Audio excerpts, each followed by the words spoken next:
And we're live.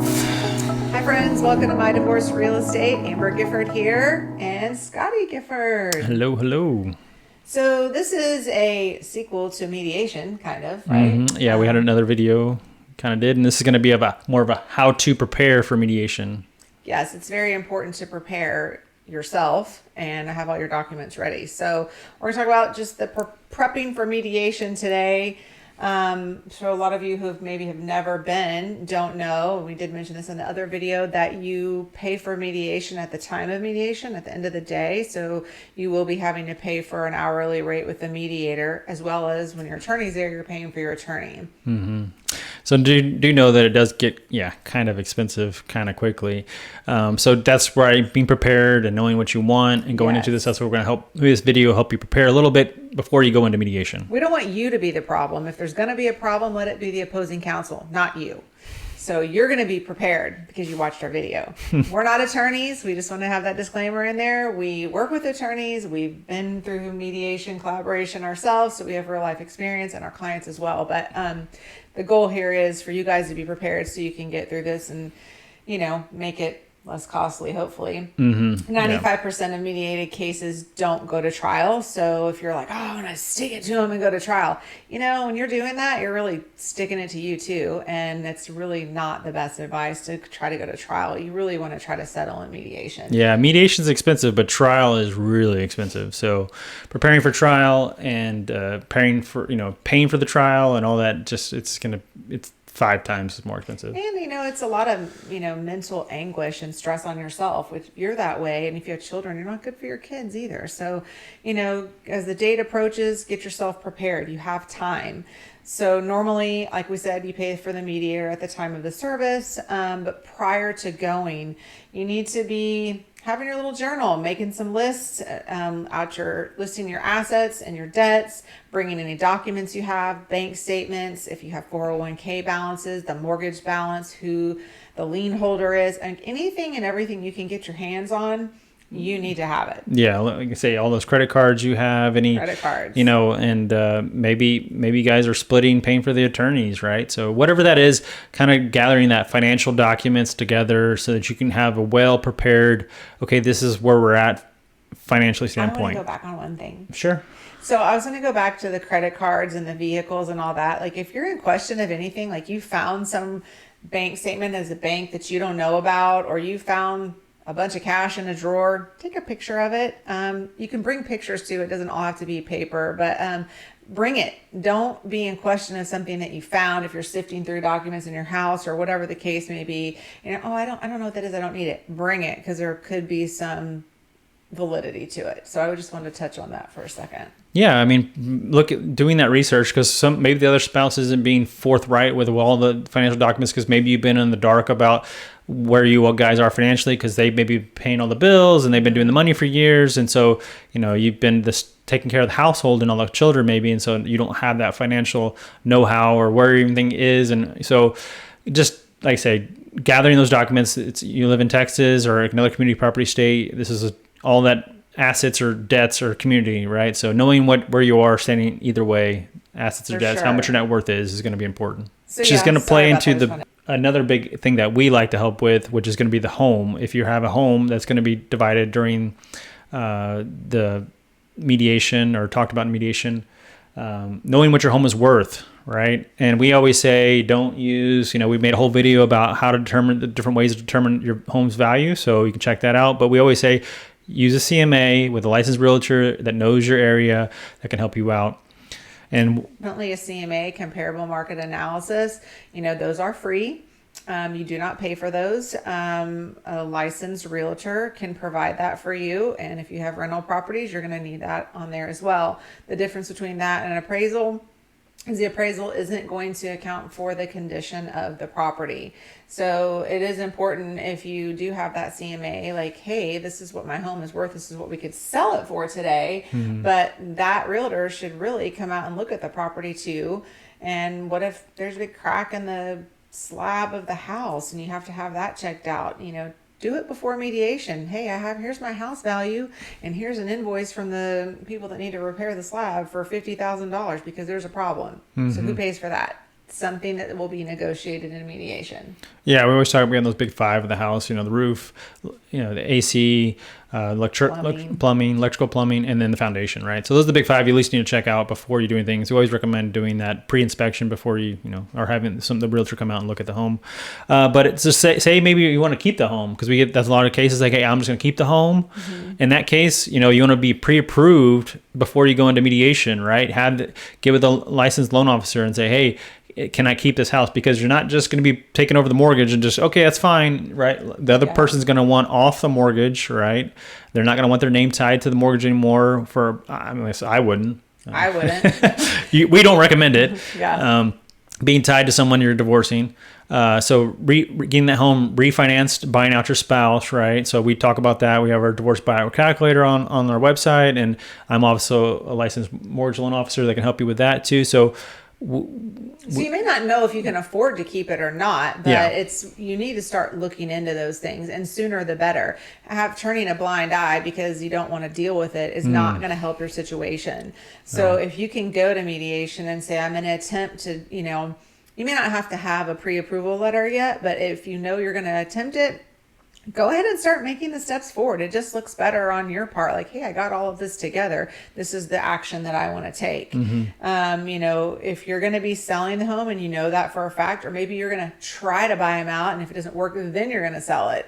That can be notated in the decree as well. And we highly recommend that you come to the table with a realtor, preferably a divorce specialist, who you want listed as the realtor when and if the house does have to sell, because what always happens? Because then they want to use my person, or then you want to use your person. Well, if it's not noted in there and you get to the date, well, hey, guess what? They can't buy them out. We're going to have to sell.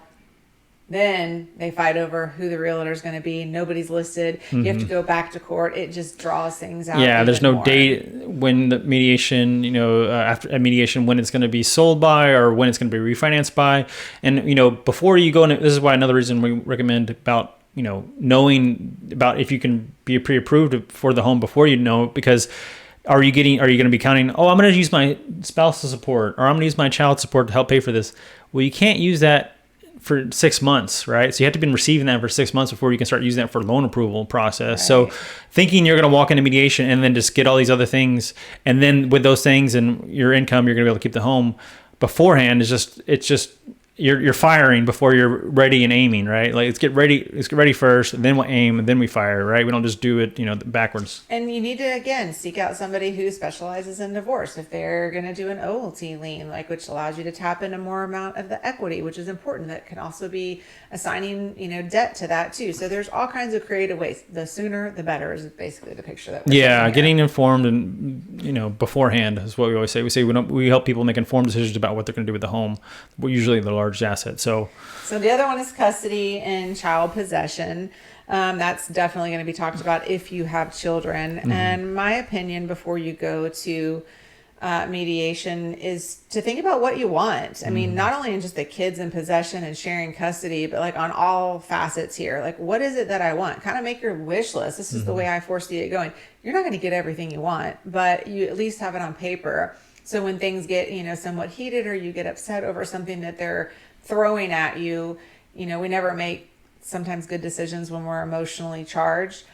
This way you stay prepared because you have a list that you're following of the things that you're looking for. Okay, we talked about the credit card, we talked about the car, we talked about the house, now we're with the kids, and I like this, but I don't like that. So I always say, write out what it is you want. Make your wish list. Ideal situation. What is it that I want? How do I foresee this? And then ask for more than what you want. That way you can negotiate down. I'm okay with giving this part of it. Oh, I'm good with Thursday night, but I'm not good with Sunday night. Which quantifies, are we going to do standard order possession, or are we going to do expanded? So, your attorneys will go over all of that with you, as well as the mediator. Because guess what? If, your soon-to-be ex is watching this video, they're going to have their list too. So be prepared. You're going to need to know what it is that you want when it comes to the kids and insurance, medical. They'll go over every little fine detail with you until you're probably blue in the face and really, really tired. And then they're going to, okay, over here.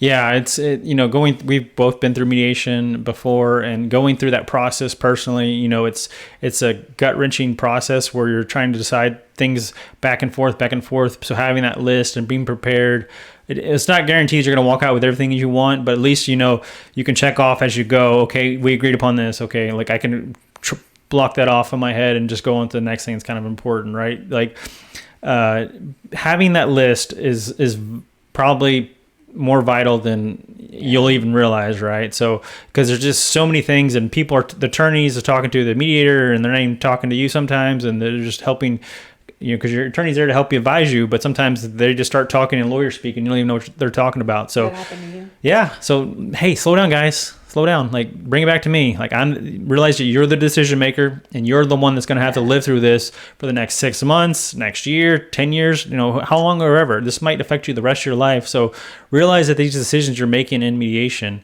are big decisions, but we have to try to, I always say this to people, like, you are smarter when you're not upset. So making sure you calm yourself down and not making emotional and getting angry, because when you're angry, your brain, part of your brain shuts down, and you're 3 times dumber. So let's make sure you stay calm so you can stay smart. Yeah, focus on the future too. This isn't, just about the here and now. And you might be really heated and angry depending upon what happened in your marriage. But, if you have children involved, or even if you don't, you need to focus on what's the best future outcome for you.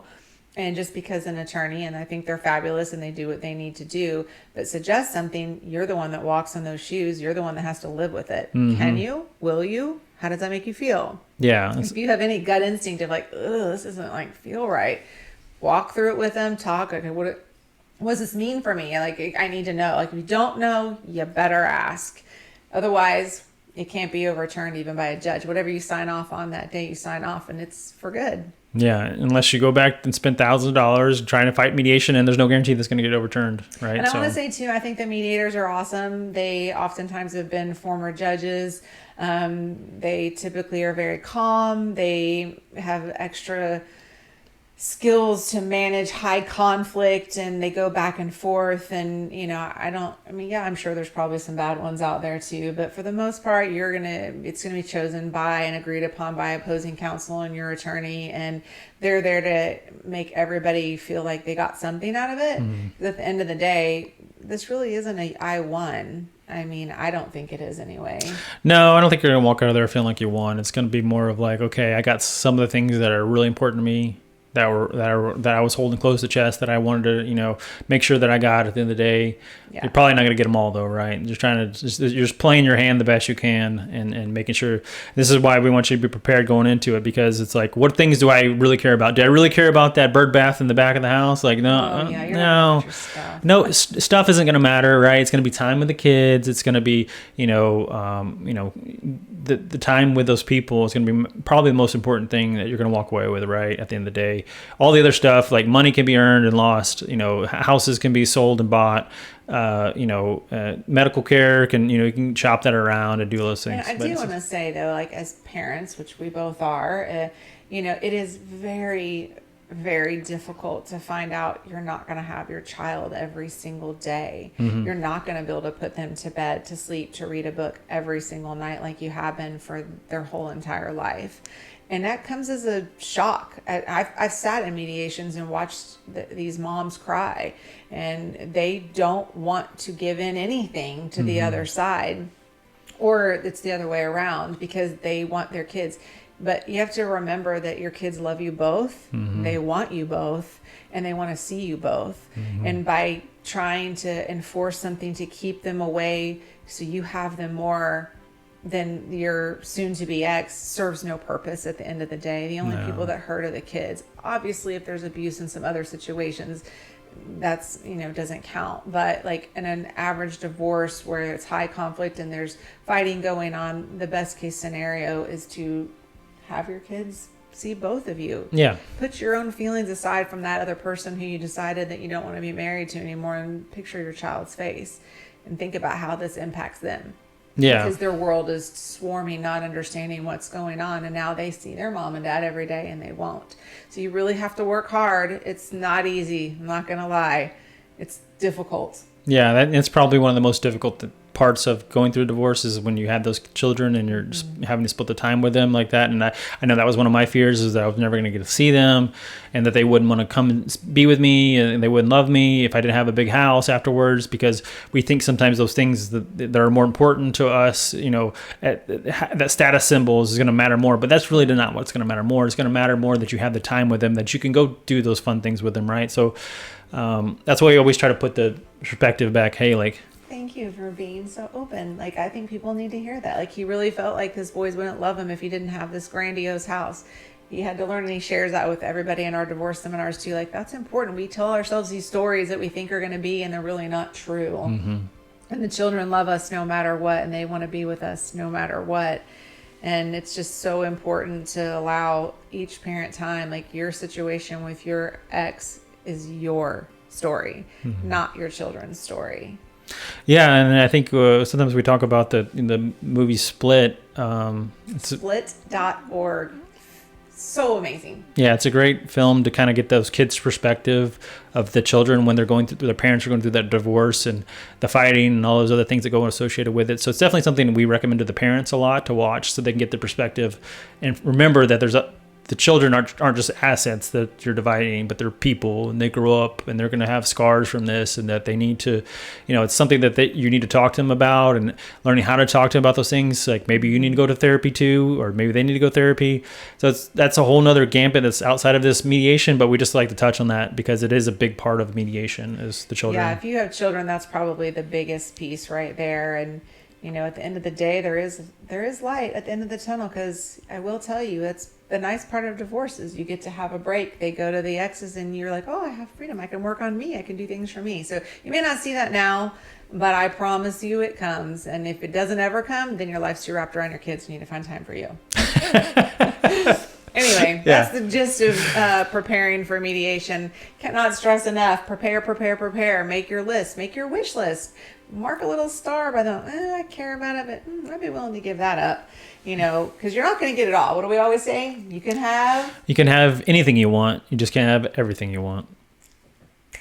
So, and I'll say too, we do have a video about tax implications of divorce too. Go ahead and check that out. I'll link to that above and below.